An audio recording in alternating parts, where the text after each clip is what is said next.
Hello friends, आप सभी का स्वागत है हमारे चैनल पर। और आज हम करेंगे प्रतीकात्मक अंतःक्रियावाद उपागम क्या होता है। ये 4th वीडियो है सोशियोलॉजी अप्रोचेस में। तो चलिए बढ़ते हैं वीडियो की तरफ। इस उपागम का जन्म जो है शिकागो विश्वविद्यालय में हुआ था और इसके जनक कौन थे? Herbert Mead. ठीक है, तो पूछा जा सकता है प्रतीकात्मक अंतःक्रियावाद उपागम के जो है जनक कौन है? हार्वर्ड मीड है, जिन्होंने अपनी पुस्तक माइंड सेल्फ एंड सोसाइटी में इस बात की चर्चा करी है। यह उपागम अपने पूर्व के उपागमों में इस प्रकार से भिन्न था कि इसके अध्ययन केंद्र में व्यक्ति है। उन सभी उपागमों में समाज को केंद्र माना है, लेकिन इसमें व्यक्ति को केंद्रित माना है। फिर है मीड समाजीकरण की प्रक्रिया के रूप में इन उपागमों का इस प्रकार से उल्लेखन करती हैं। स्वयं आत्मन, ठीक है, जैविक यानी कि मैं, सामाजिक समूह यानी कि मुझे। स्व क्या होता है? व्यक्ति की विशिष्ट क्षमता जो व्यक्ति को अपनी प्रकृति और सामाजिक विषय पर चिंतन योग्य बनाती है, यानी कि व्यक्ति की वो क्षमता, वो स्व हो गई। मन, यह व्यक्ति की वह समझ या उसकी क्षमता होती है, वो समझ होती है जिसके वह कल्पना करता है, पूर्वाभ्यास करता है कि अगर कोई सिचुएशन है वो कैसे होगी, उसको कैसे हैंडल किया जाता है। तो ये उसका पूर्वाभ्यास हो जाएगा। ठीक है, कल्पना में पूर्वाभ्यास। मानव मन की एक ऐसी प्रक्रिया जिसमें मनुष्य कल्पना में बाहरी जगत की वस्तु का चित्र बनाता है। ठीक है, मानव मन के अंदर बनाता है बाहरी वस्तु के चित्र को, उन वस्तु के बारे में मूल्यांकन करता है, अर्थात स्वयं ही अंतःक्रिया करता है। ठीक है, फिर है पहचान का तात्पर्य। इस बात का बोध है कि हम विशिष्ट अद्वितीय व्यक्ति हैं, एक दूसरे से जो हैं, अर्थात हम दूसरे लोगों से भिन्न हैं। ठीक है, हमारा अस्तित्व अलग है। दूसरे शब्दों में पहचान से तात्पर्य व्यक्ति के उस बोध से है जब वह समझने लगता है कि सामाजिक विश्व में वह कौन है और उसकी क्या स्थिति है। समाज, संस्था और संस्थागत व्यवहार ही समाज होता है। मैं यानी आई, व्यक्ति के मूलभूत मनोभाव और मनोवृत्तियों में मैं कहलाती है स्वयं का असंशोधित रूप है। मी यानी मुझे, स्व का सामाजिक रूप संगठित प्रत्युत्तर होता है मुझे। ठीक है, फिर है भूमिका ग्रहण क्या है? ये एक ऐसी प्रक्रिया है जिसके द्वारा व्यक्ति किसी अन्य व्यक्ति के वास्तविक व्यवहार का अनुमान करने के उद्देश्य से उस व्यक्ति की मनोवृत्तियों को, दृष्टिकोण को अपनाता है। यानी कि वह व्यक्ति जो है, दूसरे कोई व्यक्ति है, वो दूसरे व्यक्ति के व्यवहार को देखता है, फिर वो उसको मतलब वो सोचता है कि किस प्रकार के दृष्टिकोण से देखता है, अर्थात वो कल्पना करता है कि व्यक्ति की भूमिका कैसी है। तो फिर वो दूसरा व्यक्ति भी उसको अपनाने लगता है। जैसे वो समाज में बहुत ऊंची स्थिति प्राप्त कर लेता है, तो वो भी दूसरा व्यक्ति सोचता है कि वो भी उसकी जो विचारों को अपना लेगा, उसकी तरह यथास्थिति बना लेगा, तो वो भी उसी के जैसा हो जाएगा। विशिष्टीकृत अन्य, व्यक्ति जिस समूह का सदस्य है और जिसका प्रभाव व्यक्ति के समाजीकरण में महत्वपूर्ण होता है, विशिष्टीकृत कहे जाते हैं। ठीक है, सामान्यीकृत अन्य, जिसका व्यक्ति सदस्य नहीं होता लेकिन उसके सदस्यों का प्रभाव भी व्यक्ति के समाजीकरण में पड़ता है। ठीक है, प्रतीक, किसी वस्तु या घटना को व्यक्तिगत करने वाला या प्रतिबिंबित करने वाला संकेत, उसे ही प्रतीक कहेंगे। मीड का कहना है कि मनुष्य एक कमजोर प्राणी है, दूसरे के सहयोग से ही वह जिंदा रह सकता है तथा मनुष्य शारीरिक दुर्बलता के कारण ही सहयोग करता है। सहयोग की प्रक्रिया व्यक्ति के मन से प्रारंभ होती है। मीड का कहना है कि नवजात शिशु स्वयं प्रारंभ में मैं की अवस्था में होता है, वह समाज में होने वाली चीजों से बेमतलब रहता है। ठीक है, लेकिन धीरे धीरे वह वस्तुओं, मूल्यों, भूमिकाओं को अपना बना लेता है, फिर वह मुझे की स्थिति में आ जाता है। इसी को ही मीड ने जो है स्वयं अंतःक्रिया कहा है। मीड का कहना है कि वास्तव में मैं द्वारा जो है समाज के संकेतों को ग्रहण किया जाता है। ठीक है, संकेतों पर समाज में सहमति होती है और इस समाज के सदस्यों का समान अर्थ लगाते हैं। मीड संकेत को जो है परिपाटिक संकेत कहते हैं। फिर है मीड संकेत को परिभाषित करते हुए कहते हैं वे तत्व जिनका स्वयं ने आंतरिकरण कर लिया है और जो एक ही अर्थ के प्रतीक होते हैं। जैसे आंखें लाल पीली करने का अर्थ क्या होता है? क्रोध लगाने से होता है, तो ये क्या हो गया? एक तरीके का संकेत हो गया। आंखें फेर लेना, उपेक्षा कर लेना, तो ये हम क्या लगाते हैं? ये प्रतीक होते हैं। ठीक है, तो स्वयं द्वारा समाज में विद्यमान संकेतों को ग्रहण करना ही मुझे कहलाता है। इस प्रकार मीड का कहना है कि समय और परिस्थिति के अनुसार मानव जो है प्रतीकों का सृजन करता है, फिर वहीं प्रतीकों का वो उपयोग भी करता है, वो वस्तु बन जाती है। समाज में सदस्य के प्रतीक आपस में जो है अंतरक्रिया करते हैं, प्रतीकों पर सहमति से वो संचार सरल हो जाता है। ठीक है, निष्कर्ष है कि मीड स्वयं और समाज को अलग अलग मानते हैं, दोनों के बीच अंतरक्रिया ही समाजीकरण है। जॉर्ज हर्बर्ट मीड की शिष्य हर्बर्ट ब्लूमर भी प्रतीकात्मक अंतःक्रियावाद की थी। हर्बर्ट ब्लूमर मीड के साथ साथ विनिमयवादियों विशेषकर जॉन थॉमसन से प्रभावित थे। इनके प्रतीकात्मक अंतःक्रियावाद सिद्धांत का आधार वाक्य क्या था? निर्वचन।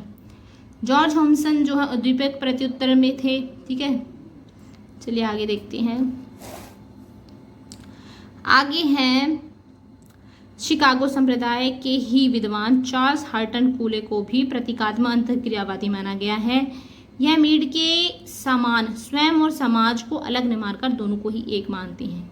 कूले के शब्दों में स्वयं और समाज जो हैं वो एक दूसरे के हैं, यानी कि एक साथ हैं, जुड़वा हैं। सेल्फ और सोसाइटी दोनों इस प्रकार एक परस्पर क्रिया करते हैं।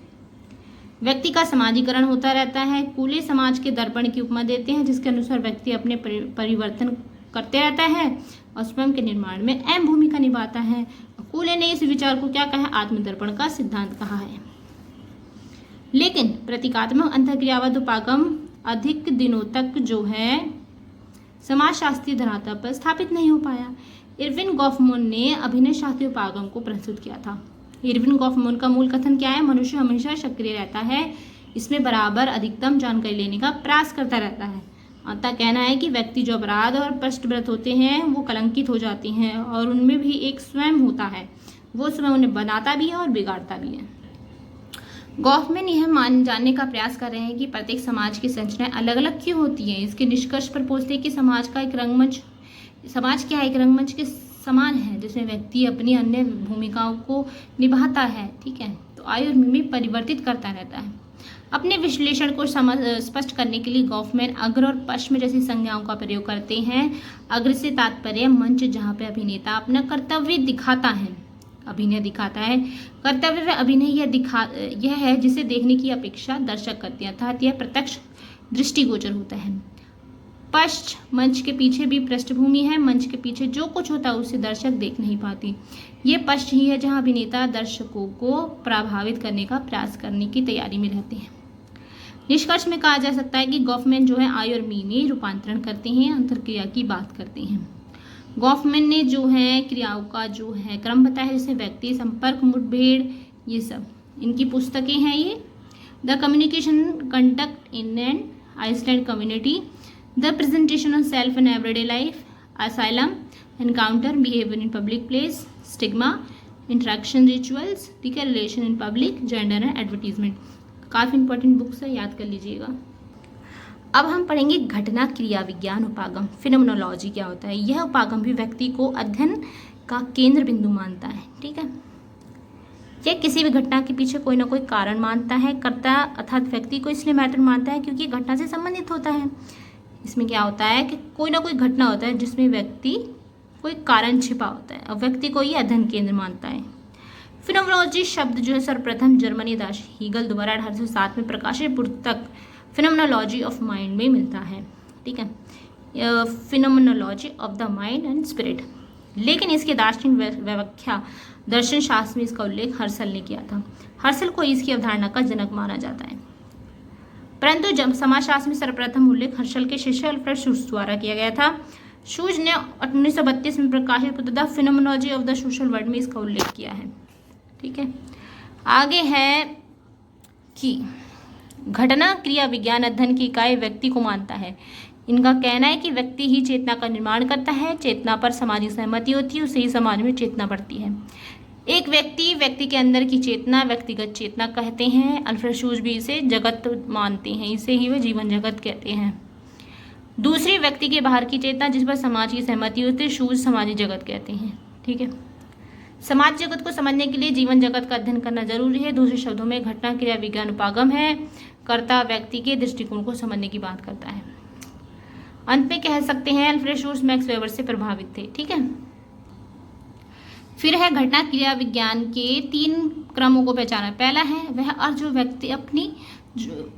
जो लोग अपनी दुनिया वस्तु व्यक्ति को लगाते हैं, उसे समाज जगत कहते हैं। वह दृष्टिकोण जिसमें लोग अपने को और दूसरे को देखते हैं, उसे जीव जगत कहेंगे। वह अभिप्राय वह अभिप्राय जो लोग और समाज व्यक्ति के व्यवहार को देखते हैं, उसमें दोनों ही आ जाते हैं। तो निष्कर्ष में कह सकते हैं कि घटना क्रिया विज्ञान विश्लेषणात्मक पद्धति पर आधारित होती है।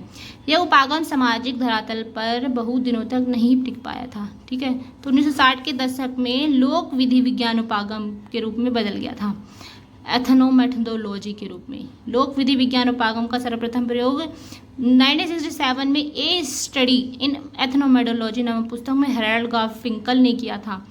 गारफिंकल को इस उपागम का जनक कहा जाता है। एथनो यानी जनसाधारण, आम लोग, मेथड यानी पद्धति, लॉजी मतलब विज्ञान।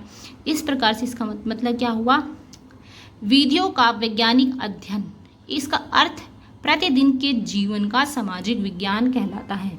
ठीक है, तो प्रतिदिन की घटनाओं को समझना ही इसका उद्देश्य होता है कि प्रतिदिन की घटनाओं का क्या महत्व होता है। जितना घटना के अर्थबोध को आप समझेंगे, व्यक्ति के संज्ञान का परिणाम होता है। लोक विधि विज्ञान व्यक्ति के आंतरिक विचार लोक में प्रवेश करता है, जानने का प्रयास करता है कि लोग किस प्रकार से अपनी क्रियाओं का आदान प्रदान करते हैं। लोक विधि विज्ञान की व्याख्या की दस्तावेजी जो है, लोक विधि विज्ञान की दस्तावेजी विधि प्रलेखी विधि को अपनाते हैं। ठीक है, इस विधि का उद्देश्य ज्ञात से अज्ञात की ओर, प्रकट से अप्रकट की ओर, घटना से निहित अद्भुत की ओर चलने के लिए कहते हैं। यानी कि पहले ज्ञात होता है, फिर वो अज्ञात हो जाता है। अतः प्रलेखनी विधि के अनुसार साक्षात्कारकर्ता किसी से साक्षात्कार करता है तो बातचीत के दौरान वे बातों को नोट करता है तथा अर्थबोध की स्थिति में लाता है।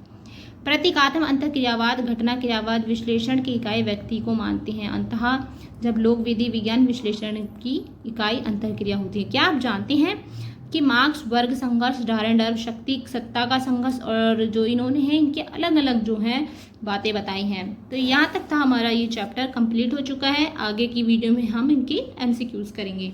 तो थैंक यू सो मच इस वीडियो को देखने के लिए। आप सभी का बहुत बहुत धन्यवाद।